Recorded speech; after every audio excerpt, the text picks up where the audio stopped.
सबसे पहले यहाँ पर हृदय से स्वागत करता हूँ।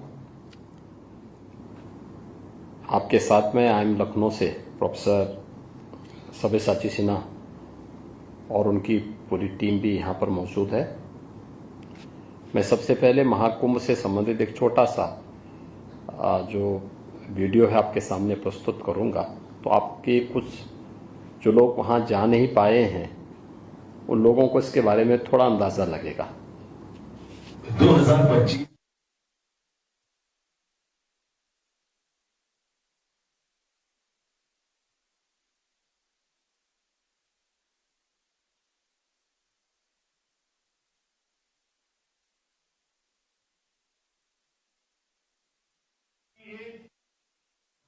और समरसता का सबसे बड़ा महोत्सव है।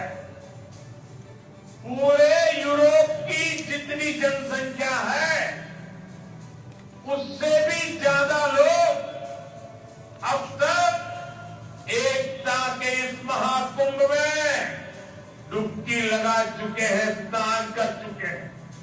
नक्षत्रों के दुर्लभ संयोग से 144 वर्ष में एक बार होने वाले महाकुंभ में पुण्य की डुबकी सनातन मन की सबसे बड़ी आकांक्षाओं में से एक रही। पौराणिक कथा है कि प्रयागराज में त्रिवेणी तट वह पुण्य स्थान है जहां देव दानवों द्वारा किए गए समुद्र मंथन से प्रकट हुए अमृत कलश से अमृत की बूंद गिरी थी। उसी पुण्य धरा प्रयागराज में पौष पूर्णिमा से महाशिवरात्रि तक 45 दिन के आयोजन में 66 करोड़ 30 लाख से अधिक श्रद्धालुओं का आगमन इतिहास का अब तक का सबसे बड़ा मानव समागम बन गया। आदरणीय प्रधानमंत्री नरेंद्र मोदी जी के मार्गदर्शन और माननीय मुख्यमंत्री योगी आदित्यनाथ जी के नेतृत्व में महाकुंभ का सफल आयोजन सुव्यवस्था की हर कसौटी पर खरा उतरा।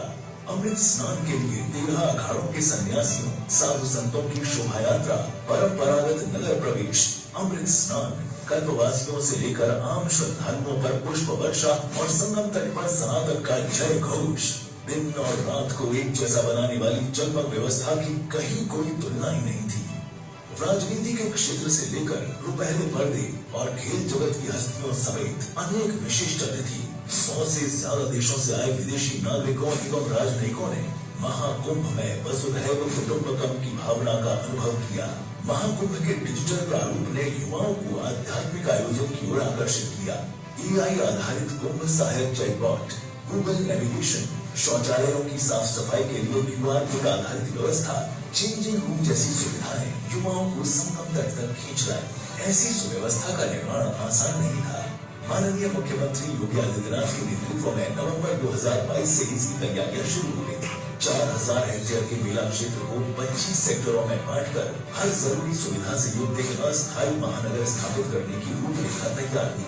अवसंरचना निर्माण से लेकर ठहरने खाने से लेकर शौचालय, स्ट्रीट लाइट्स और पेयजल पाइपलाइन तक हर तरह की बुनियादी सुविधाएं जुटाई गई। श्रद्धालुओं के आवागमन को बसों के ब्यूरो, नए बस स्टॉप्स, स्पेशल ट्रेन समेत 16,000 रेलगाड़ियों ने सुगम बनाया तो हवाई मार्ग से आए श्रद्धालुओं की यात्रा को प्रयागराज एयरपोर्ट के नए टर्मिनल ने आसान कर दिया। 66 करोड़ से ज्यादा की भीड़ के बावजूद किसी आपराधिक घटना का न होना भीड़ की सुव्यवस्थित तरीके से संगम के घाटों तक पहुंचने के पीछे स्मार्ट पुलिसिंग, ट्रैफिक और क्राउड मैनेजमेंट की विस्तृत योजना का बड़ा हाथ रहा। इसके लिए कुल 75,000 पुलिस अर्धसैनिक बल तैनात किए गए। मेला क्षेत्र में क्राउड मैनेजमेंट के लिए AM संचालित कैमरे, ड्रोन की निगरानी थी तो जल क्षेत्र में सुरक्षा देने के लिए NDRF, SDRF और जल पुलिस का 24 घंटे का सजग पहरा था। दुनिया में आस्था आर्थिकी के साथ आज तक लोगों ने नहीं जोड़ा और कहीं ये होता भी नहीं है कि कोई सरकार कहीं किसी सिटी के डेवलपमेंट प्लान के साथ साथ आयोजन के अवसर पर 7,000 करोड़ खर्च करे और उससे उस प्रदेश की अर्थव्यवस्था में 3.5 लाख करोड़ की वृद्धि हो जाए। ये दुनिया के अंदर कभी नहीं देखने को मिलता, लेकिन प्रयागराज महाकुंभ ने साबित करके दिखाया। Confederation of all India traders के अनुसार महाकुंभ में 3 लाख करोड़ रुपए से अधिक का व्यापार हुआ। 10 लाख से ज्यादा लोगों को अस्थायी रोजगार मिला। अनुमान है कि होटल इंडस्ट्री से करीब 40,000 करोड़, खाने पीने की दुकानों से करीब 20,000 करोड़ और टूर, ट्रेवल और ट्रांसपोर्ट से करीब 10,000 करोड़ का कारोबार हुआ। प्रयागराज के 150 किलोमीटर के दायरे में स्थित शहरों और कस्बों में भी व्यापार में जबरदस्त बढ़ोतरी हुई।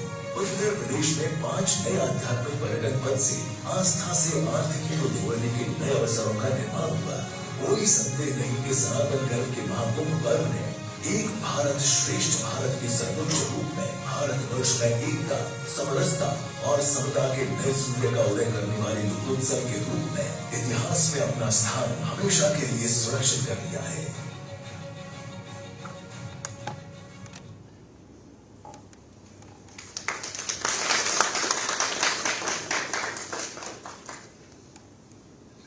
महाकुंभ का ये आयोजन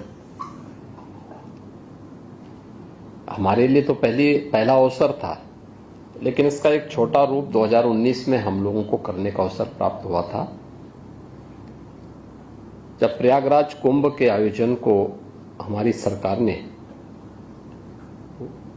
उसी धरती पर संपन्न किया था। कुंभ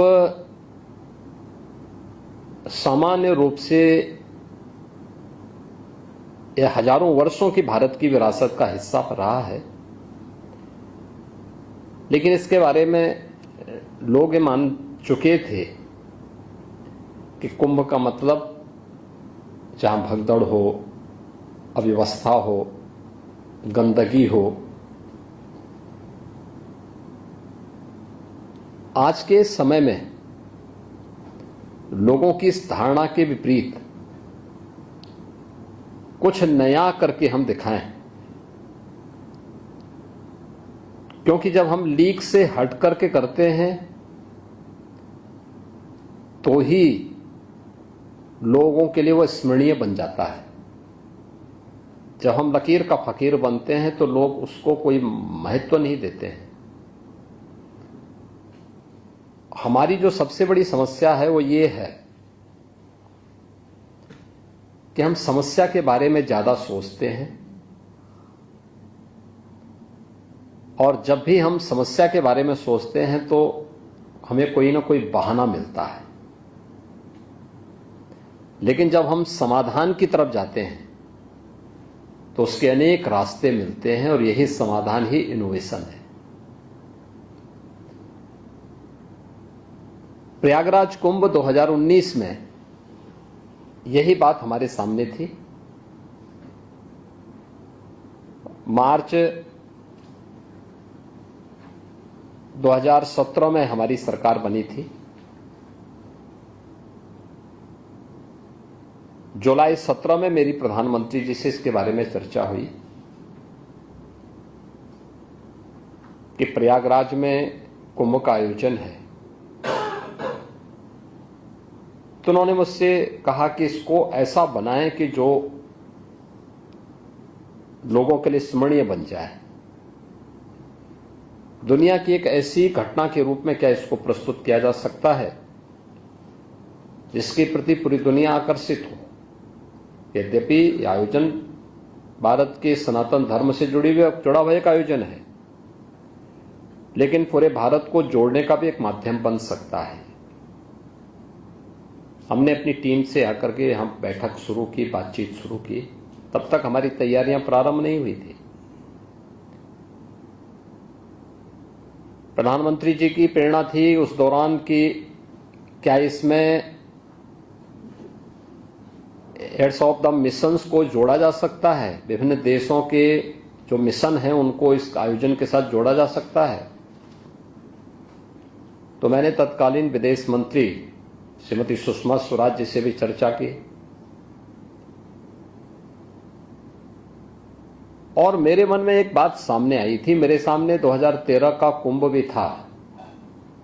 2013 में कुंभ का आयोजन हुआ था, और कुंभ के इस दौरान मैंने समाचार पत्रों में इस बात को देखा था, और मैं उस दिन स्वयं प्रयागराज में ही था।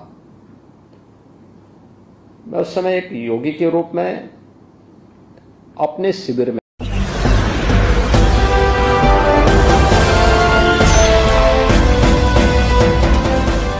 देख रहे हैं लाइव न्यूज 99 राष्ट्र सबसे पहले।